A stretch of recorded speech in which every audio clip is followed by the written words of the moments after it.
Witajcie moi drodzy widzowie, takie podsumowanie 2024 na moim kanale. No dużo gier się tutaj za specjalnie mogło przewinąć, tylko że te gry były, szczerze powiedziawszy, w krótkich bardzo seriach. Z takich najważniejszych serii na pewno był to Medieval Dynasty, tak samo Total War Warhammer 3, który jest dalej u mnie na kanale na Megatopie, Patch of Exile 2. Bardzo ciekawa gra, tylko szczerze powiedziawszy jeszcze nie miałem aż tyle czasu, żeby w to gdzieś tam pograć, ale na pewno gra jest warta uwagi. Tron Unliberty, który no tutaj z sentymentu oczywiście w to zagrałem, z tego względu, że jestem dosyć takim dużym fanem Lineage'a 2. NCSoft oczywiście wydawał Lineage'a i tutaj też na kanale się musiało to znaleźć. No moje założenia były trochę inne, ale to sobie omówimy po kolei. Jeśli chodzi o Medieval Dynasty, szczerze powiedziawszy, gra jest teraz w dobrej cenie, bo 71 niecałe złote to naprawdę cena moim zdaniem jest bardzo dobra. Tym bardziej, że sama gra pozwala na rozbudowywać tą naszą wioskę. Mamy gdzieś tam powiedzmy delikatną walkę ze zwierzętami. Teraz oczywiście została dodana walka z bandytami, zostały dodane zbroje, no zbroje, trochę broni. No tylko, że finalnie przy moim gdzieś tam sprawdzeniu i wyglądzie, jak to w praktyce niestety jest, no ten system broni, zbroi raczej jest dosyć tutaj najsłabszym ogniwem, więc to mam nadzieję, że albo zostanie bardzo zmienione, albo zaczną po prostu bardziej skupiać się na rozwoju, na kalibracji tego wszystkiego, jeśli chodzi na przykład o zbalansowanie budynków, no bo tak jak przykładowo chatka myśliwska, jeśli gdzieś tam jesteście w temacie, no nie opłaca się jej specjalnie budować, z tego względu, że nasi myśliwi bardzo słabo gdzieś tam przerabiają to wszystko, zdobywają, tak samo rolnictwo. Nie licząc tego, że na polu faktycznie są coś w stanie zrobić ci nasi wieśniacy, no to przy przerabianiu w jakiejś tam stodole wygląda to po prostu tragicznie. I tutaj, szczerze powiedziawszy, bardzo się zawiodłem na twórcach z tego względu, że było można iść w tę tak naprawdę lepszą stronę i zamiast robić tego powiedzmy pseudo-kombata z tymi mieczami, z buławami, które mają te same dźwięki, te same użycie siły, statystyki prawie to samo i ogólnie wszystko tam jest to samo, no to mogli bardziej zrobić na zasadzie tego, że bandyci nas powiedzmy atakują, dostajemy tam powiedzmy jakieś parę nie wiem, uzbrojeń, jakiś tam po prostu miecz, tarcza i żeby po prostu dopracować mniej rzeczy, niż wrzucać więcej broni, które są po prostu niedopracowane. Również właśnie mogli dopracować, tak jak mówiłem, balansowanie tych budynków i żeby po prostu grało się ciekawiej, żeby grało się dłużej, dodać jakieś zwierzęta, zrobić ciekawsze zadania, bo szczerze powiedziawszy tam gdzieś ta powiedzmy fabuła chyba jest zakończona i te zadania, szczerze powiedziawszy, może nie były jakieś mega wybitne, no ale mimo wszystko no brakowało mi tam dużo tego. Ja akurat jeśli chodzi o Medieval Dynasty, no mam dosyć sporą serię poradników, tak samo no gameplaye też się tam znajdą, live'y były, czy to na Starorzeczu, czy to w Dolinie. Powiem szczerze, że osobiście grę mega dobrze oceniam, bo no takie 8,5 można by spokojnie dać grze, jeśli chodzi o kwestię tego, że no dużo godzin możemy sobie tutaj zagrać, jest ogólnie gra dosyć ciekawa, nawet osoby, które mają tam po 200-300 godzin dalej grają oczywiście w tą gierkę, ja osobiście też będę jeszcze podchodził do tego, z tego względu, że trochę dużo z nas weszło tam powiedzmy zmian, jakieś tam rebalanse odnośnie produkcji, budynki też, na przykład chatka zielarska teraz jest do przetrwania, jak dobrze pamiętam, nie do produkcji, więc tamte rzeczy zostały trochę pozmieniane i na pewno będą jakieś też nowe poradniki, żeby oczywiście wam się grało wygodniej, jak będziecie poszukiwali jakichś informacji, żeby też te informacje jednak były. Bo powiem szczerze, że mam parę gier na kanale, no które będą gdzieś tam zawsze przeze mnie dopieszczane, chociażby z sentymentu i po prostu niektóre gry też na to zasługują. No Medieval Dynasty jest taką grą, która zasługuje tutaj, jakby nie patrzeć, na ulepszanie tych poradników, robienie jakichś tam gameplay, sprawdzenia na przykład różnych mechanik, bo przez to, że teraz doszli bandyci, no to szczerze powiedziawszy dużo się tutaj też pozmienia. Chociażby przy zarabianiu pieniędzy na samym początku, bo te oręże, te zbroje są ogólnie dosyć drogie i to daje możliwość przyspieszenia nam niektórych rzeczy. Jeśli chodzi o Medieval Dynasty, wydaje mi się, że tyle. Mam nadzieję, że tutaj twórcy kiedyś posłuchają jakichś tam delikatnych rad i zostanie to wszystko zbalansowane, troszkę ogarnięte i bardziej skupione się pod względem ekonomii, budynków, zamiast po prostu walki, która niestety, no nie oszukujmy się, no nie wychodzi. No są rzeczy, które wychodzą, są rzeczy, które nie wychodzą. No tak jest oczywiście moje zdanie. Możecie też dać swoją opinię odnośnie Medieval Dynasty, bo wiem, że na kanale jest sporo osób, które gdzieś śledzą ten wątek, no i też inne wątki będą tutaj do omówienia. Z takich najważniejszych jeszcze rzeczy, jeśli chcecie zobaczyć jakąś serię konkretną z danej gry, którą będę tutaj omawiał lub z innej gry, możecie mi to zaproponować w komentarzach, oczywiście się do tego odniosę, czy jestem na przykład zainteresowany daną grą, czy nie, bo też osobiście nie grywam wszystkiego typu gry, nie jestem osobą, która gra wszystkie nowości, no bo musi to być albo w moim klimacie, albo w jakichś tam moich gustach, albo musi mnie po prostu zaciekawić. Tego typu jakieś horrorki, takie rzeczy na pewno na kanale nie będą, chyba że jakimś cudem trafi z jakąś taką tematyką, która, nie wiem, będzie odnosić się do jakiegoś, nie wiem, Warhammera czy czegoś tego typu, no to wtedy jest kwestia przemyślenia tego wszystkiego. Przejdźmy do kolejnej gry. Tutaj, jeśli chodzi o Total War Warhammer 3, jest to tutaj gra, która na moim kanale na pewno będzie przez bardzo długi czas. Dużo osób na live'ach się tam zastanawiało, czy to będzie taki kanał z Total War'a na chwilę, ale zdecydowanie nie. Total War, no dosyć mnie wciągnął, jeśli chodzi o sam tytuł. Dodatków było, no jest ogólnie sporo, też w tym roku zostały ładne dodatki dodane, choć można się tutaj odnieść do na przykład Omen of Destruction, Throne of Decay i szczerze powiedziawszy, nawet teraz proszę bardzo na Elzeb Malakai i chyba nawet na więcej jest jakaś promocja, więc warto się tutaj też nad tym zastanowić, jeśli potrzebujecie. Niektóre DLC wnoszą naprawdę fajne mechaniki, fajnych lordów i wtedy gra jest naprawdę dużo ciekawsza. Co z takich moich spostrzeżeń największych? No, jeśli chodzi o Total War'a, odcinków, czy to jest, nie wiem, gameplayów, poradników, naprawdę jest od groma u mnie na kanale. Szczerze powiedziawszy, na każdy, prawie tutaj, każdą frakcję zawsze znajdziecie jakąś odpowiedź odnośnie, nie wiem, jednostek, odnośnie budowli i takich różnych gdzieś tam rzeczy. A z takich najważniejszych rzeczy na pewno chciałbym poruszyć to, co w sumie wydarzyło się w tym roku, czyli Omens of Destruction i Throne of Decay. Jeśli chodzi tutaj o Omens of Destruction, no niestety twórcy troszkę za przeproszeniem dali dupy z tego względu, że tutaj zostało to nieprzetestowane i jak zgraliście też na początku, też nawet te wasze opinie gdzieś tam czytałem, no to na przykład takie ogry mega były niezbalansowane, Skulltaker z tym swoim płaszczem też miał to po prostu takie mocne bonusy, że no szczerze powiedziawszy, no przegięte to było. Jeśli chodzi o orków, no orkowie gdzieś tam wychodzili najgorzej w tym DLC i był tam, powiedzmy, z nimi dosyć spory problem. Teraz też zostały pozmieniane, statystyki tam były też zmieniane przy jednostkach, co było takie dosyć moim zdaniem drastyczne. I szczerze powiedziawszy, patrząc teraz na takie Omens of Destruction a Throne of Decay, to szczerze powiedziawszy, Throne of Decay był moim zdaniem bardziej przetestowany, bardziej gdzieś tam zbalansowany, co nie zmienia faktu, że to też dostały frakcje takie jak Imperium, Krasnoludy, no frakcje, które jak dla mnie zawsze były bardzo mocne już, bez tych DLC. Z tym DLC stali się no, dosyć mocniejsi, na pewno dużym plusem było przerzucenie Baltazara Gelta do jednak Kataju. Z tego względu, że ja trochę nie rozumiem tego fenomenu, że wszyscy tam powiedzmy, całe imperium jest w jednym miejscu. Ja wiem, że to tak powinno po prostu być, bo tak jest po prostu z historią Total War'a, Warhammera oczywiście. Ale mimo wszystko jest to dla mnie frakcja, która jest troszkę nudna. Krasnoludy znowu są zbyt mocne. Już na samym początku możemy wiele tym osiągnąć. Wiem, że tam rekrutacja jest gdzieś tam spowolniona, ale wybór tych jednostek, siła tych jednostek jest tam naprawdę mega OP. Najbardziej ze Throne of Decay osobiście podobało mi się Tamurkhan, no bo Nurgle gdzieś tam są w moim sercu, Nurgrami mi się fajnie gra i ta mechanika jest troszkę taka bardziej skomplikowana, początki są troszkę trudniejsze. Potem wiadomo, jak możemy już rekrutować dużo tej armii, to jest na pewno zdecydowanie łatwiej. Jeśli chodzi jeszcze tutaj o wrócenie do omówienia tego Omens of Destruction, no to tutaj, tak jak mówię, balans niestety zawiódł. Teraz, gdy ogrywamy gdzieś tam Golfgaga, ogrywamy tutaj Gorbada, Skulltakera, no to szczerze powiedziawszy widać, że to jeszcze jest mega niedopracowane i się po prostu z tym pośpieszyli.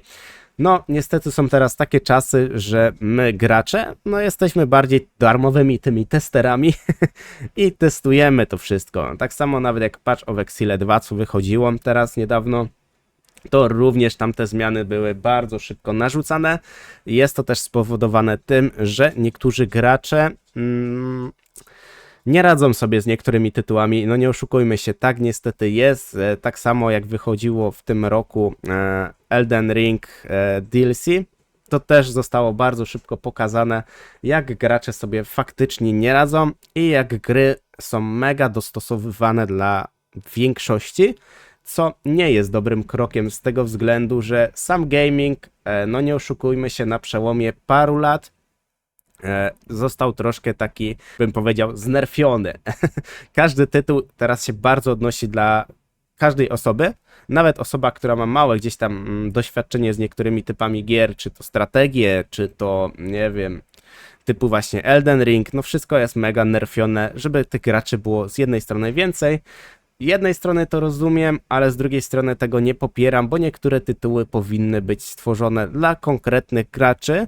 Rozumiem, że jeśli są jakieś mechaniki, które gdzieś może nie chodzi o kwestię utrudniania gry, ale takiego męczenia gry, jak niektóre, na przykład Assassin's Creed, gdzie Valhalla, osobiście lubię temat wikingów, fajnie się szybko gdzieś tam grywało.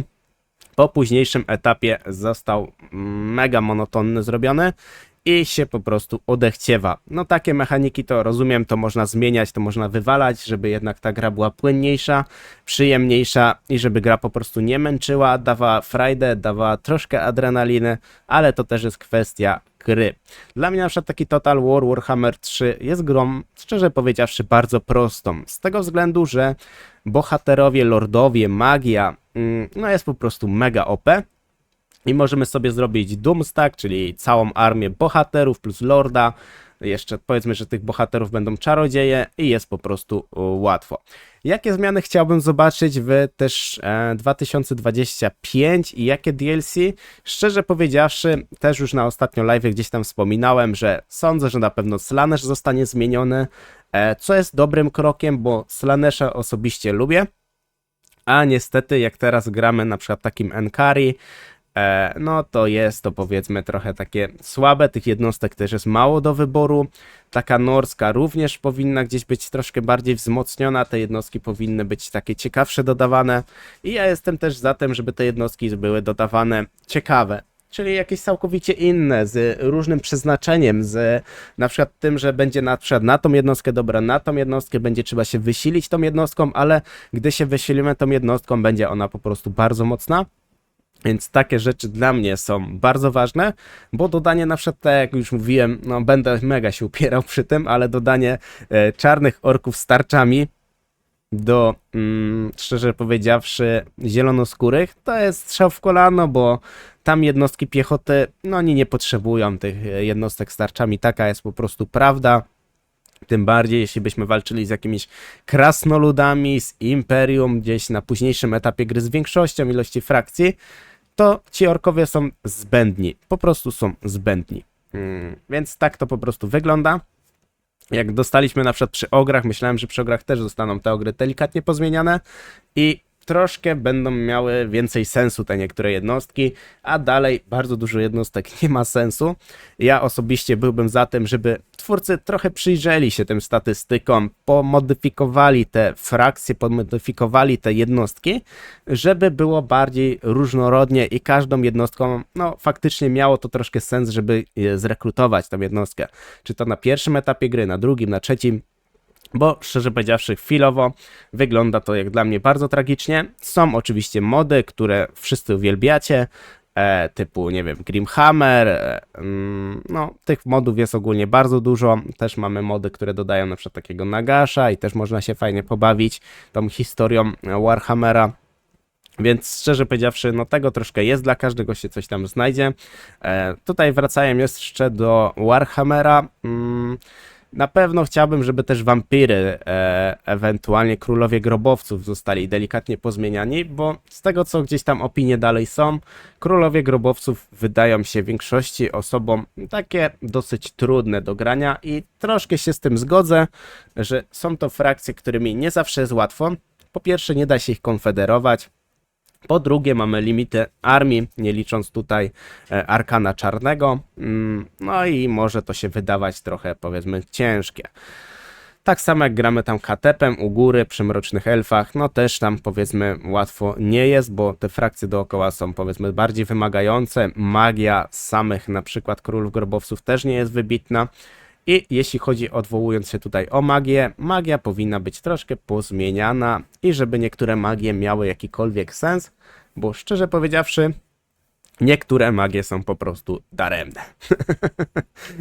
Jeśli chodzi o Total War'a, jeszcze tylko dopowiem to, że za niedługo również pojawi się filmik, bo czytam oczywiście książkę o Malusie, Mrocznym Elfie, Mrocznym Ostrzu i pojawi się za niedługo tutaj omówienie drugiego tomu, no i oczywiście jeszcze trzeci, czwarty czeka i tak samo koniec czasu, koniec końców, czy jak to tam było, też będę za niedługo polował na książkę i będziemy gdzieś tam...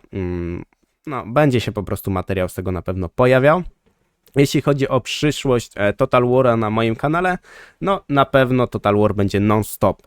Może będzie gdzieś tam więcej materiałów gameplay, nie wiem czy wam się to podoba czy nie, możecie dać znać. Jeśli chodzi też o samego Total War'a, jeśli potrzebujecie jakichś poradników w jakiejś danej serii, możecie zaproponować oczywiście to w komentarzach, tak jak mówiłem przy Medieval Dynasty, będę się również do tego odwoływał. I oczywiście przejdźmy w takim razie dalej, już do takich tytułów, które będą bardziej pokrótce omówione i potem takie powiedzmy delikatne zakończenie. Jeśli chodzi Patch of Exile 2, powiem, że gra jest naprawdę dosyć ciekawa, z tego względu, że ma takie nieszablonowe mechaniki, których osobiście jeszcze nie doświadczyłem w niektórych grach i to jest na pewno bardzo fajna opcja. Różnorodność tych mobów, fajne drzewko technologiczne, które się naprawdę fajnie rozkłada. Więc moim zdaniem no jest tutaj naprawdę spoko. Jedynie co mi troszkę tutaj jeszcze brakuje, może jakiejś lepszej oprawy muzycznej, no i szczerze powiedziawszy byłoby cacy. No czego też na pewno brakuje, gdzie dużo osób na przykład bardziej się kieruje przy stronie Diablo, to na przykład taki dubbing, polski język, no nie oszukujmy się, nie każdy zna angielski, ja osobiście się też przyznaję, nie jestem jakąś osobą, która gdzieś tam mówi po angielsku, gdzieś tam przeczytam jakieś te dialogi, coś tam zrozumiem, ale też nie jestem jakimś takim mistrzem angielskiego, no niestety nie każdy jest we wszystkim dobry, to jest normalna rzecz.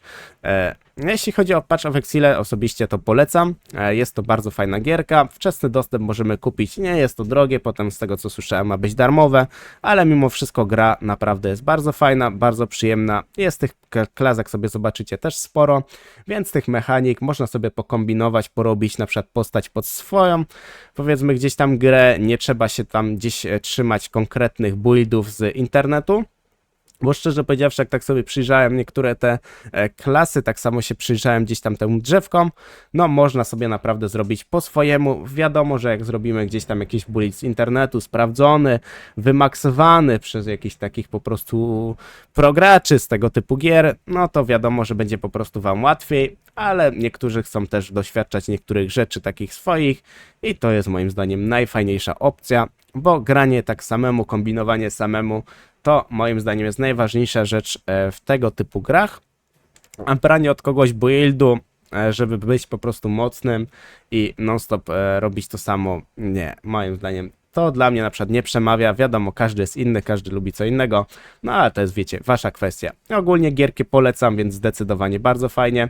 No tak jak mówię, niestety nie miałem jeszcze tyle czasu, żeby tam pograć w to, więc no na pewno będzie to też na kanale kontynuowane, na pewno zagramy też inną postacią, bo chwilowo gdzieś tam gramy Monkiem, bo gramy pewnie Monka i coś tam sobie wybierzemy. Jeśli macie oczywiście jakieś pytania czy coś, dajcie znać w komentarzach. Przejdźmy do kolejnej gry. Jest to w sumie ostatnia gra, którą chciałem tutaj omówić, poruszyć.